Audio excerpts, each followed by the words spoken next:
Hello, and welcome to another Read With Me session. I'm yours truly, Isabel Badel. I'm one of the founders here at Billionairette, and I'm here to read with you. We are on a mission here to impact the lives of 4 billion souls all over the world. Our intention here is to help you develop your personal and financial freedom so you can have the best life ever. And they coincide with one another. They're symbiotic. They're in sync. It's the yang with the yang. Yin with the yang. Personal freedom, financial freedom. The way that we're doing this on this particular channel, if you're new here, welcome. Happy to have you here. The way that we're doing this is by reading. Okay, this particular year, we have read 22 books for the year of 2022. And for next year, we're going to continue reading and making sure that we dive deeper into the books. And if you're new to this channel, hold on tight, honey, because we're about to get on and popping. We have just started this channel and we have grown this channel from 0 to almost 300 subscribers without any type of, marketing or anything like that. We are so committed to this and we're showing up daily reading with you. And also making sure that you have an outlet, a safe space where you can come in, get information, and you can also receive the knowledge from someone else. Maybe Audible costs money and maybe you don't want to pay for that audiobook. Well, hello, welcome to this channel where now you can receive all the information with a click of a button. And now you're able to feed your mind and rinse out all the negative or the not useful information that you might have received from, your parents, your grandparents, school, your job, whatever it is that you're doing, your family members. This is a channel where it's a safe space for you to receive. So hang on tight, get your water, get your tea, do what you got to do. If you do have the physical copy, we are currently reading the Good to Great book by Jim Collins. Fantastic book. It is one of those books that once you read it, you understand that you can have a very, very lucrative business. All you need to focus on is the who and the what. And if you are looking to reach new levels within your business, new levels within your life, within your relationships, this is the type of book that you want to really, get your claws in and understand more. It's definitely a good book. I'll tell you that. It's been one of my favorites thus far. All right, let's get into it, shall we? We are talking about the buildup, okay? Disciplined people, disciplined thoughts, and then disciplined actions. This is the buildup in order to get that breakthrough. Rinsing your cottage cheese. Throughout our research, we were struck by the continual use of words like disciplined, rigorous, dodged, determined, diligent, precise, fastuous, systematic, methodical, workmanlike, demanding, consistent, focused, accountable, and responsible. They peppered articles, interviews, and source materials on the Good to Great companies and were strikingly absent from the materials on the direct comparison companies. People in the Good to Great companies became somewhat extreme in the fulfillment of their responsibilities, bordering in some cases fanatical.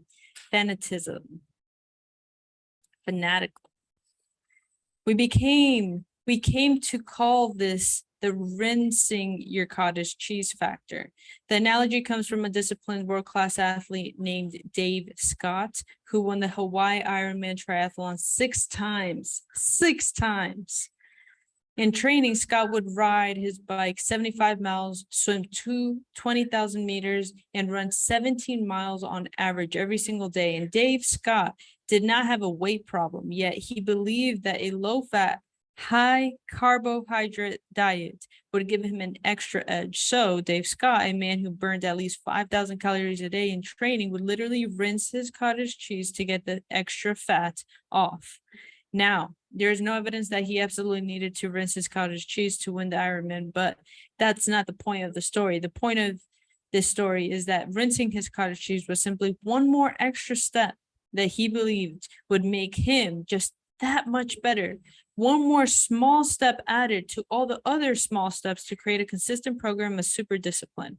I've always pictured Dave Scott running the 26 miles of the marathon, hammering away in 100-degree heat on black baked lava fields of the Kona coast after swimming 2.4 miles in the ocean and cycling 112 miles against ferocious crosswinds.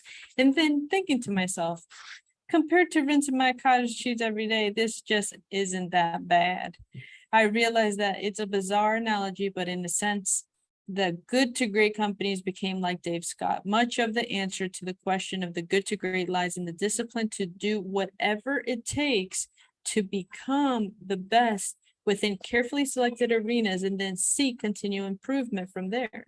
It's really just that simple. And really, it's just that difficult. Everyone would like to be the best, but most organizations lack the discipline to figure out the egoless clarity, what they can be the best at, and the will to do whatever it takes to turn the potential into reality. And they lack the discipline to rinse their cottage cheese. Consider Wells Fargo in contrast to Bank of America. Carl never doubted that Wells Fargo could emerge from bank deregulation as a stronger company, not a weaker one. He saw that the key to becoming a great company rested not with brilliant new strategies, but with the sheer determination to rip 100 years of banker mentality out of the system. There's just too much waste in banking, he said. Getting rid of it takes tenacity, not brilliance. I like that. Carl set a clear tone at the top. We're not going to ask everyone else to suffer while we sit on the high. We will start by rinsing our own cottage cheese right here in the executive suite. He froze executive salaries for 2 years, despite the fact that Wells Fargo was enjoying some of the most profitable years in history. And he shut the executive dining room and replaced it with a college dorm food service center. He closed the executive elevator, sold all the corporate jets, and banned green plants from the executive suite as too expensive to water. He removed free coffee from the executive, so he eliminated Christmas trees for management. He threw reports back at people who submitted them in fancy binders with the admonishment. Would you spend your own money this way? What does this binder add to anything? Carl would sit through meetings with fellow executives in a beat up old chair with the stuffing hanging out. Sometimes he would just sit there and pick at the stuffing while listening to proposals to spend money. And a lot of must-do projects just melted away.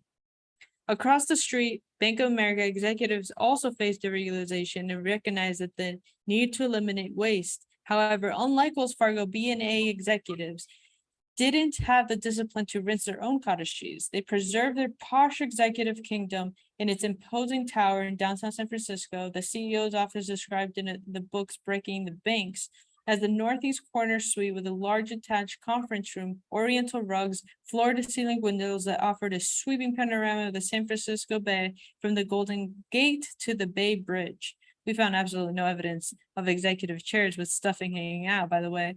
The elevator made its last stop at the executive floor and descended all the way to the ground in a quiet whoosh, unfettered by the intrusions of lesser beings. The vast open space in the executive suite made the windows look even taller than they actually were, creating a sense of floating above the fog in an elevated city of alien elites who ruled the world from above. And why rinse our cottage cheese when life is so good? And after losing $1.8 billion across 3 years in the mid-1980s, B&A eventually made the necessary changes in response to deregulation, largely by hiring ex-Wells executives. But even in the darkest days, B of A, could not bring itself to get rid of the perks and shielded its executives from the real world. At one board meeting during Bank of America's crisis period, one member made sensible suggestions like sell the corporate jet. Other directors listened to the recommendation and then passed them by. Culture, not a tyrant. A culture, not a tyrant. We almost didn't include this chapter in this book. On the other hand, the good to great companies became more disciplined than the direct comparison companies, and as Wells Fargo in the contrast to Bank of America. On the other hand, the unsustained comparisons showed themselves to be just as disciplined as the good to great companies. Based on my analysis, I don't even think we can put discipline in the book as a finding, said Eric Hogan, after he completed a special analysis unit looking at the leadership cultures across companies. It is absolutely clear that the unsustained comparison CEOs brought tremendous discipline to their companies, and that is why they got such great initial results. So discipline just doesn't pass muster a distinguishing variable. So discipline doesn't just pass muster as a distinguishing variable. Curious, we decided to look further into the issue, and Eric undertook a more in-depth analysis. And as we further examined the evidence, it became clear that despite surface appearances, there was indeed a huge difference between the two sets of companies in their approach to discipline. Whereas the good to great companies had level 5 leaders who built an enduring culture of discipline, the unsustained comparisons had level 4 leaders who personally disciplined the organization through sheer force. Consider Ray McDonald, who took command of the bureaus in 1964. A brilliant but abrasive man, McDonald controlled the conversations, told all the jokes, and criticized those not as smart as he, which was pretty much everyone around him. And he got things done through sheer force of personality, using a form of pressure that came to be known as the McDonald vice. McDonald produced remarkable results during his reign. Every dollar invested in 1964, the year he became president, and taken out at the end of 1977 when he retired, produced returns of 6.6 times better than the general market. And however, the company had no culture of discipline to endure beyond him. After he retired, his helper minions were frozen by indecision, leaving the company, according to Business Week, with an inability to do anything.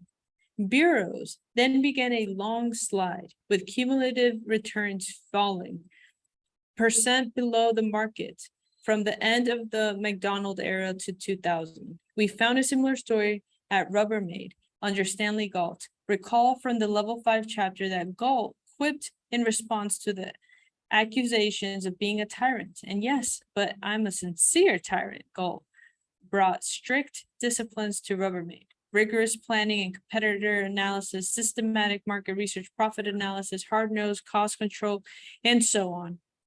This is an incredibly disciplined organization, wrote one analyst. This is an incredible thoroughness in Rubbermaid's approach to life. Precise and methodical, Galt arrived at work by 6:30 and routinely worked 80-hour weeks, expecting his managers to do the same.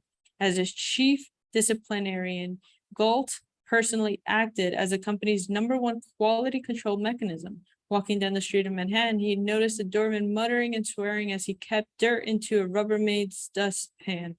Stan whirled around and started grilling the man on why he was unhappy, and said Richard Gates, who told the story to Fortune. Galt, convinced that the lip of the dustpan was too thick, promptly issued a dictate to his engineers to redesign the product. On quality, I'm a son of a bitch, said Galt. His chief operating officer concurred. He gets livid. Wow. I would love somebody that has that quality, like intense quality control and just being able to like handle all the details. Oh,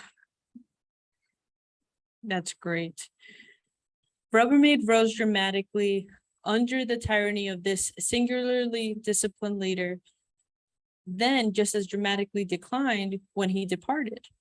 Under Galt, Rubbermaid beat the market 3.6 to 1. And after Galt, Rubbermaid lost 59% of the value relative to the market before being bought out by Newell. One particularly fascinating example of the disciplinarian syndrome was Chrysler under Lee. Iacocca from Business Week described simply as the man, the dictator, Lee. Iacocca became the president of Chrysler in 1979 and imposed his towering personality to discipline the organization into shape. And right away, I knew the place was in a state of anarchy, needed a dose of order and discipline, and a quick, wrote Iacocca in his early days. In his first year, he entirely overhauled the management structure, instituted strict financial controls, improved quality control measures, rationalized the production schedule, and conducted mass layoffs to preserve cash. I felt like an army surgeon. We had to do radical surgery, saving what we could. In dealing with the unions, he said, if you don't help me out, I'm going to blow your brains out and I'll declare bankruptcy in the morning and you'll be out of work. Iacocca produced spectacular results with Chrysler, became one of the most celebrated turnarounds in industrial history. And about midway through his tenure, however, Iacocca seemed to lose focus and the company began to decline once again. The Wall Street Journal, Mr. Iacocca headed to the Statue of Liberty renovation, joined Congressional Commission on a Budget Reduction, and wrote a second book. He began a syndicated newspaper column, bought an Italian villa where he started bottling his own wine and olive oil, and critics contended it all distracted him, and he was a root cause of Chrysler's current problems. Distracting or not, it is clear that being a folk hero is a demanding sideline. Worse than his moonlight career as a national hero, his lack of discipline to stay within the arenas in which Chrysler could be the best in the world led to a binge of highly undisciplined diversifications. In 1985, he was lured into the sexy aerospace business, whereas most CEOs would be content with a single Gulfstream jet. Iacocca decided to buy the whole Gulfstream company. Also, in the mid-1980s, he embarked on a costly and ultimately unsuccessful joint venture with Italian sports car maker Maserati. Iacocca had a soft spot for Italians, said one retired Chrysler executive. Iacocca, who owns a modest estate in Tuscany, was so intent on an Italian alliance that commercial realities were ignored. Were ignored. Some estimates put the loss of the failed Maserati venture at 200 million, which according to Forbes was an enormous sum to lose on a high-priced, low-volume roadster. After all, no more than a few thousand will ever be built. During the first half of his tenure, Iacocca produced remarkable results, taking the company from near bankruptcy to nearly 3 times the general market. And during the second half of Iacocca's tenure, the company slid 31% behind the market and faced another potential bankruptcy. Like so many patients with a heart condition, we survived surgery several years before, only to revert to our unhealthy lifestyle. That's deep. The above case illustrates that a pattern we found in every unsustained comparison, a spectacular rise under a tyrannical disciplinarian, followed by an equally spectacular decline when the disciplinarian stepped away, leaving behind no enduring culture of discipline, or when the disciplinarian himself became undisciplined and strayed wantonly outside the 3 circles. And yes, discipline is essential for great results, but disciplined action without disciplined understanding of the 3 circles cannot produce sustained great results. Keyword, sustained. The fanatical adherence to the hedgehog concept. For nearly 40 years, Pitney Bowes lived inside the warm and protective cocoon of a monopoly. With its close relationship to the U.S. Postal Service and its patents on postage meter machines, Pitney attained 100% of the metered mail market. By the end of the 1950s, nearly half of all U.S. mail passed through Pitney Bowes machines, and with gross profit margins in excess of 80%, with no competition, a huge market, and recess-proof business, Pitney Bowes wasn't so much of a great company as it was a company with great monopoly. Then, as almost always happens to monopolies when the protective cocoon is ripped away, Pitney Bowes began a long slide. First came a consent decree that required Pitney Bowes to license its patents to competitors royalty-free. Within 6 years, Pitney Bowes had 16 competitors. Pitney fell into a reactionary Chicken Little, the sky is falling diversification frenzy, throwing cash after ill-fated acquisitions and joint ventures, including a $70 million bloodbath, 50% of the net stockholders' equity at the time from a computer retail foray. In 1973, the company lost money for the first time in its history. It was shaping up to be just another typical case of a monopoly-protected company gradually falling apart once confronted with the harsh reality of competition. And unfortunately, a level 5 leader named Fred Allen stepped in and asked hard questions that led to deeper understanding of Pitney's role in the world. And instead of viewing itself as a postage meter company, Pitney came to see that it could be the best in the world at servicing the back rooms of businesses within the broader concept of messaging. It also came to see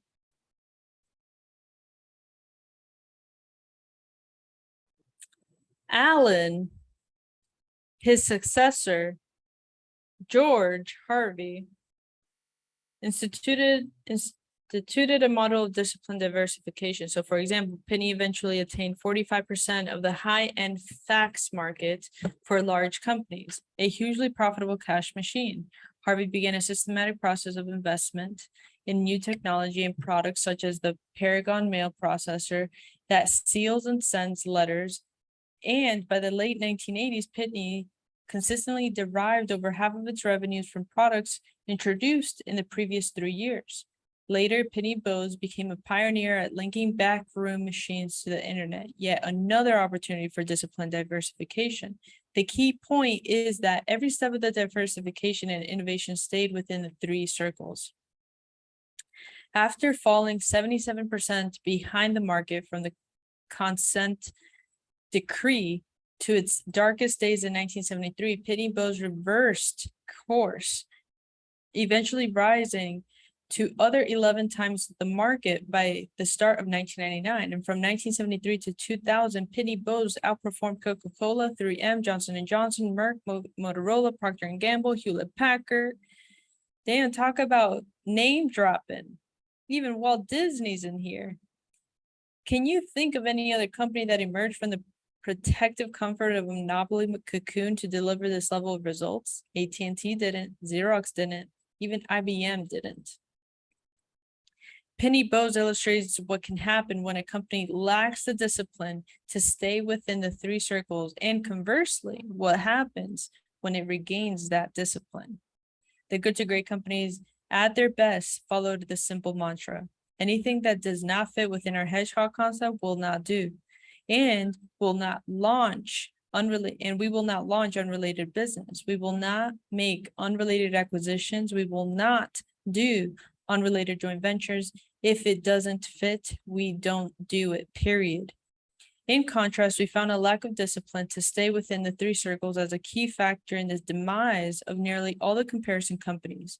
Every comparison either 1, lacked the discipline to understand its 3 circles, or 2, lacked the discipline to stay within the 3 circles. R.J. Reynolds is a classic case, and until the 1960s, R.J. Reynolds had a very simple and clear concept built around what's being best, being the best tobacco company in the United States, a position it held for at least 25 years. Then in 1964, the Surgeon General's office issued its report that linked cigarettes with cancer, and R.J. Reynolds began to diversify away from the tobacco as a defensive measure. Of course, all tobacco companies began to diversify at that time for the same reason, and including Philip Morris. But R.J. Reynolds' wanderings outside of its 3 circles defied all logic.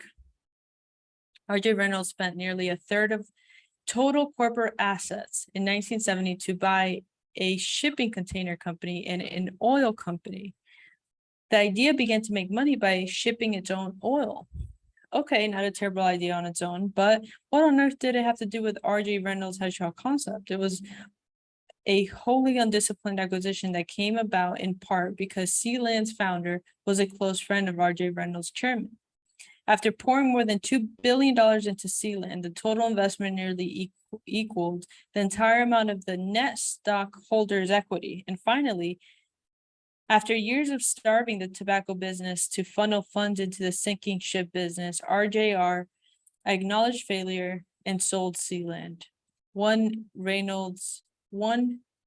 grandson complained, "Look, these guys are the world's best at making and selling tobacco products. But what do they know about ships or oil? I'm not worried about them going broke, but they look like the country boys with too much cash in their pockets." And to be fair, Philip Morris did not have a perfect diversification record either, as evidenced by its failed purchase of 7-Up. However, in stark contrast to R.J. Reynolds, Philip Morris displayed greater discipline in response to the 1964 Surgeon General's report. And instead of abandoning its hedgehog concept, Philip Morris redefined its hedgehog concept in terms of building global brands in a not so healthy consumable. Philip Morris' superior discipline to stay within the three circles is one key reason why the results of the two companies diverged so dramatically after the 1964 report, despite the fact that they both faced the exact same industry opportunities and threats. From 1964 to 1989, a dollar invested in Philip Morris beat $1 invested in R.J. Reynolds by over 4 times. Few companies have the discipline to discover the hedgehog concept, and much less the discipline to build consistently with it. They fail to grasp the simple paradox. The more an organization has the discipline to stay within the three circles, the more it will have an attractive opportunity for growth. And indeed, a great company is much more likely to die of indigestion from too much opportunity than starvation from too little. The challenge becomes not opportunity creation, but opportunity selection. It takes discipline to say no thank you to big opportunities. And the fact that something is a once in a lifetime opportunity is irrelevant if it doesn't fit within the circles. This notion of fanatical consistency relative to the hedgehog concept doesn't just concern the portfolio of strategic activities. It can relate to the entire way you manage and build an organization. Nuclear built its success around the hedgehog concept of harnessing culture and technology to produce steel. Central to the nuclear concept was the idea of aligning workers' interests with management and shareholders' interests through an egalitarian meritocracy.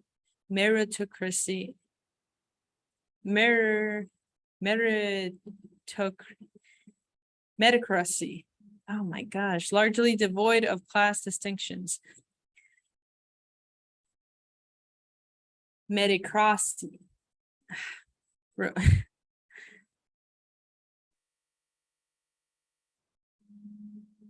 Here's a plain talk quote by Ken Iverson.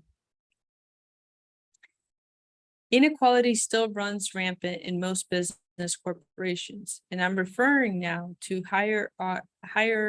hierarchical inequality, which legitimizes and institutionalizes the principle of we versus they. The people at the top of the corporate hierarchy grant themselves privilege after privilege, flaunt those privileges before the men and women who do the real work, then wonder why employees are unmoved by management's invocations to cut costs and boost profitability. When I think of millions of dollars spent by people at the top of management hierarchy on efforts to motivate people who are continually put down by their hierarchy, I can only shake my head and wonder. When we interviewed Ken Iverson, he told us that 100% of the success of Nuclear was due to its ability to translate its simple concept into disciplined action consistent with the concept. It grew into a $3.5 billion Fortune 500 company with only 4 layers of management and a corporate headquarters staff of fewer than 25 people, executive, financial, secretarial, and the whole shebang. Crammed into a rented office the size of a small dental practice, cheap veneer furniture adorned the lobby. which itself was not much larger than a closet. And instead of a corporate dining room, executives hosted visiting dignitaries at Phil's Diner, a strip mall sandwich shop across the street. Executives did not receive better benefits than frontline workers. In fact, executives had fewer perks. For example, all workers, but not executives, were eligible to receive $2,000 per year for each child for up to 4 years of post-high school education. In one incident, a man came to Marvin Poland and said, "I have 9 kids. Are you telling me that you'll pay for 4 years of school, college, trade school, whatever, for every single one of my kids?" Poland acknowledged that, yes, that's exactly what would happen. And the man just sat there and cried. I'll never forget it. It just captures in one moment so much of what we are trying to do. When Nuker had a highly profitable year, everyone in the company would have a very profitable year. Nuker workers became so well paid that one woman told her husband, "If you get fired from Nuker, I'll divorce you." But when Nuker faced difficult times, everyone top to bottom suffered. But people at the top suffered more. In 1982 recession, for example, worker pay went down 25%, officer pay went down 60%, and the CEO's pay went down 75%. Nuker took extraordinary steps to keep at bay the class distinctions and eventually encroach on most organizations. All 7,000 employees' names appeared in the annual report, and not just officers and executives. Every single one, except safety supervisors and visitors, wore the same colored hard hats. The color of hard hats might sound trivial, but it caused quite a stir. Some foremen complained that the special colored hard hats identified them as a higher in the chain and an important status symbol that they could put on the back shelves of their cars and trucks. Nuker responded by organizing a series of forums to address the point that their status and authority in Nuker came from the leadership capabilities, not the position. And if you don't like it, if you feel like you need that class distinction, well, then Nuker is just not the right place for you. In contrast, the Nuker's dental suite size headquarters, Bethlehem Steel, built a 21-story office complex to house its executive staff. At an extra expense, it designed the building more like a cross than a rectangle.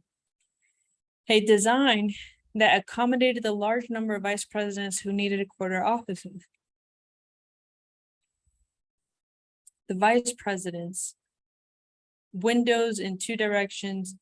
So it was out of the desire that we came up with the design, explains a Bethlehem executive. In his book, Crisis in Bethlehem, John detailed a culture as far to the end of the continuum from Nuker as you can imagine. He describes a fleet of corporate aircrafts used even for taking executives' children to college and flitting away to weekend hideaways. He described a world-class 18-hole executive course, an executive country club renovated by the Bethlehem corporate funds, and even how executive rank determined shower priority at the club. We came to the conclusion that Bethlehem executives saw the very purpose of their activities as a perpetuation of a class system that elevated them to elite status. Bethlehem did not decline in the 1970s and 1980s primarily because of the imports of technology, but Bethlehem did decline first and foremost because of a culture where people were focused on their efforts on negotiating the nuances of an intricate social hierarchy, not on customers, competitors, or change in external worlds. From 1966 to 1999, Nuker posted 34 consecutive years of positive profitability. And while over those same 34 years, Bethlehem lost money 12 times and its cumulative profitability added up to less than 0. By 1990, Nuker's profitability beat Bethlehem every single year. And at the end of the century, Nuker, which had been less than a third the size of Bethlehem only a decade earlier, finally surpassed Bethlehem in total revenues.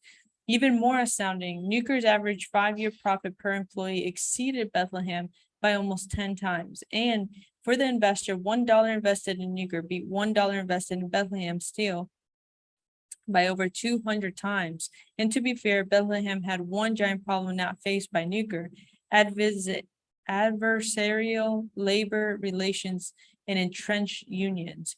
Nuger had no union and enjoyed remarkably good relations with its workers. And in fact, when union organizers visited one plant, workers felt so ferociously loyal to Nuger that management had to protect the union workers from workers who began shouting and throwing sand at them.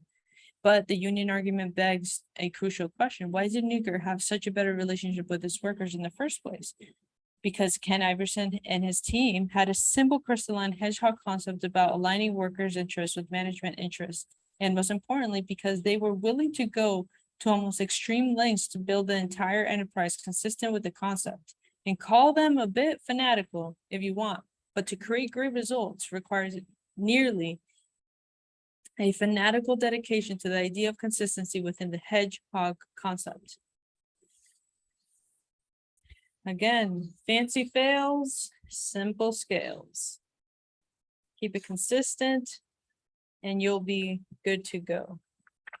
It's so important. It's so simple, yet so it's hard. It's difficult. It's really hard, especially if you're a creative person, especially if you're like a dreamer, a visionary, and you're looking to just take over the world. It's hard, but it's so true. Once you got it, you got it. Let's finish this up. Start a stop doing list. Do you have a to-do list? Do you also have a stop doing list? Most of us lead busy but undisciplined lives. We have ever expanding to-do lists, trying to build momentum by doing more. And it rarely works. Those who build the good to great companies, however, made as much use of stop doing lists as to-do lists. They displayed a remarkable discipline to unplug all sorts of extraneous junk. When Darwin Smith became CEO of Kimberly-Clark, he made great use of the stop doing list. He saw that playing the annual forecast game with Wall Street focused people too much on the short term, so he just stopped doing it. And on balance, I see no net advantage to our stockholders when we annually forecasted our future earnings. We will not do it.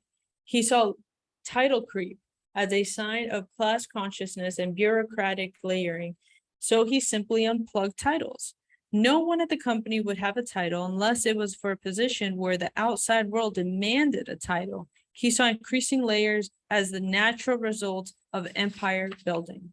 So he simply unplugged a huge stack of layers with a simple, elegant mechanism. And if you couldn't justify to your peers the need for at least 15 people reporting to you to fulfill responsibilities, then you would have 0 people reporting to you.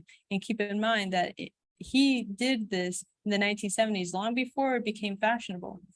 To reinforce the idea that Kimberly-Clark should begin thinking of itself as a consumer company, not a paper company, he unplugged Kimberly from all paper industry trade associations. The good to great companies institutionalize the discipline of stop doing through the use of a unique budget mechanism. Stop and think for a moment. What is the purpose of budgeting? Most answer the budgeting exists to decide how much to apportion each activity or to manage cost, or both. From a good to great perspective, both of these answers are wrong. In a good to great transformation, budgeting is a discipline to decide which arenas should be fully funded and which should not be funded at all. In other words, the budget process is not about figuring out how much each activity gets, but about determining which activities best support the hedgehog concept and would be fully strengthened and which should be eliminated entirely. Kimberly-Clark did not just relocate resources from the paper business to the consumer business. It completely eliminated the paper business and sold all the mills and invested all the money into emerging consumer businesses. I had an interesting conversation with some of the executives at a company in the paper business. It's a good company, not yet a great one. And they had competed directly with Kimberly-Clark before Kimberly transformed itself into a consumer company. And out of curiosity, I asked them what they thought of Kimberly-Clark. What Kimberly did is not fair, they said. Not fair? I look quizzled. Oh, sure, they've become a much more successful company, but if we've sold our paper business and became a powerful consumer company, we could have been great too, but we just have too much invested in, and we couldn't have brought ourselves to it. If you look back on the good to great companies, they displayed remarkable courage to channel their resources into only one or few arenas. So that type of statement is not going to fly here. Once they understood their three circles, they rarely hedged their bets. Recall Kroger's commitment to overturn its entire system to create superstores, while A&P clung to the safety of its old stores. Recall Abbott's commitment to put the bulk of its resources into becoming number one in diagnostic and hospital nutritionals, while Upjohn clung to its core pharmaceutical business. Recall how Walgreens exited the profitable food service business and focused all of its might into one idea: the best, most convenient drugstores. And recall Gillette and Sensor, Nuker, and all the mini mills, Kimberly-Clark, and selling the mills to channel all its resources into the consumer business. They all had the guts to make huge investments once they understood their hedgehog concept. The most effective investment strategy is a highly undiversified portfolio when you are right. As fascist as that sounds, that's essentially the approach to the good to great companies. Being right means getting the hedgehog concept highly undiversified. It means investing fully in those things that fit squarely within the three circles and getting rid of everything else. Of course, the key here is the little caveat. When you are right, but how do you know when you're right? In studying the companies, we learned that being right just isn't that hard if you have all the pieces in place. And if you have level 5 leaders who get the right people on the bus, if you confront the brutal facts of reality, and if you create a climate where the truth is heard and you have a council and work within the three circles, if you frame all the decisions in the context of a crystalline hedgehog concept, if you act from understanding, not bravado, if you do all of these things, then you are likely to be right on the big decisions. The real question is, once you know the right thing, do you have the discipline to do the right thing?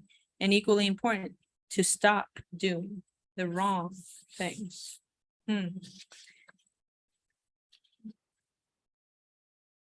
got a little winded in this chapter, got a little extended, but the power of these three circles and just reinforcing the discipline within the thoughts, within the actions, within the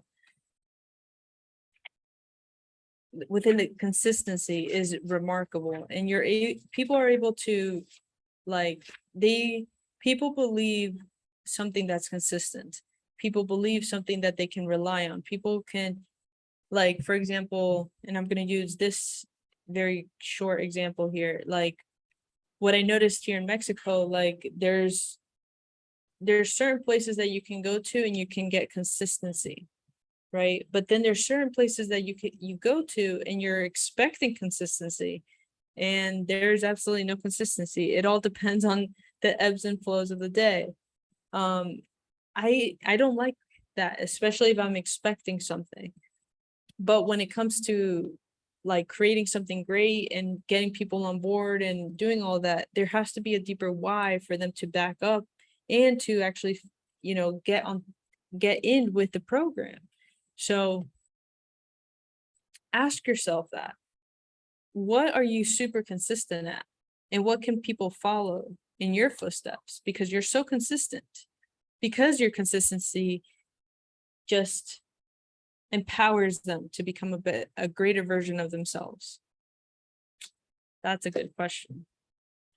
I'll see you in the next Read With Me session, where we tackle chapter number 7, Technology Accelerators. I'll see you in the next one. Talk to you soon. Bye.